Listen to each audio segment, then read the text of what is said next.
और वो समय है कलयुग का। कलयुग का समय का अर्थ होता है अकेले अकेले रहना पसंद आएगा कुछ दिन लोगों को। आप कल्पना कर लेना, 2-3 लोग एक साथ रहना अब पसंद नहीं करते, इसलिए अपने आप ही सिस्टम बनता चला जा रहा है। घरों में कमरे अलग, ससुरी का अलग, बच्चों का अलग, बूढ़ों का अलग, सबका अलग। एक ही घर में रह करके सब लोग अलग अलग रहना पसंद करेंगे।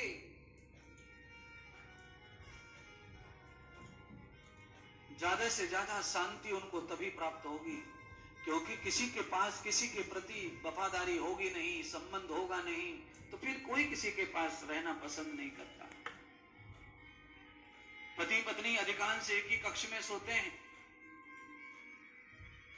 और उनके आपस के एक दूसरे के स्वार्थ जुड़े हुए, मतलब जुड़े हुए, और जिनका एक दूसरे से मतलब जुड़ता नहीं रहता है वो नहीं रहते एक कमरे में,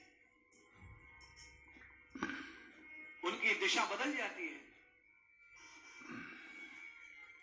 ये भी प्रभाव है समय का। पति पत्नी एक कमरे में रहें, ये कोई विधान या संस्कार या कोई संविधान नहीं है, कोई शास्त्र नहीं है ऐसा। शास्त्र ऐसा तो है कि एक घर में रहें, पर एक कमरे में रहें, ऐसा कोई शास्त्र नहीं है, कहीं लिखा नहीं है ऐसा। रामायण जब हम पढ़ते हैं तो रामायण में तो ऐसा लिखा है कि वो कैकेयी का भवन है, वो उसका भवन है, सुमित्रा का, वो कौशल्या का भवन है। महाभारत पढ़ते हैं तो उसमें भी ऐसा लिखा हुआ है कि कुंती अलग भवन में रहती थी, द्रौपदी अलग भवन में रहती थी, सुभद्रा अलग भवन में रहती थी, उत्तरा अलग भवन में रहती थी।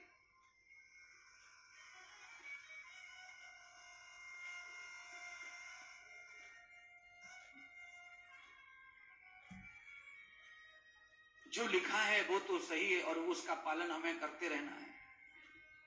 अब कथा चल रही है कि भागवत का कैसे प्राकट्य हुआ, भागवत दुनिया में आई कैसे, तो किसी कारण से ही कोई कार्य होता है दुनिया में।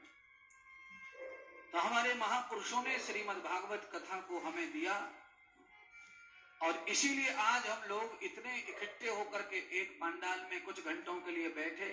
अगर ये कथा न होती, ये सत्संग का कोई कार्य ना होता, इसकी महिमा न होती, सत्संग की, प्रवचन की, कथा की, तो सारे देश के अलग अलग जाति, अलग अलग स्वभाव के लोग एक पंडाल में एक स्थान पर ना बैठते।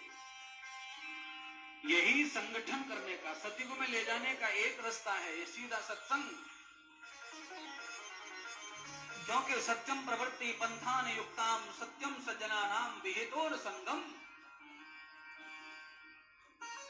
सतयुग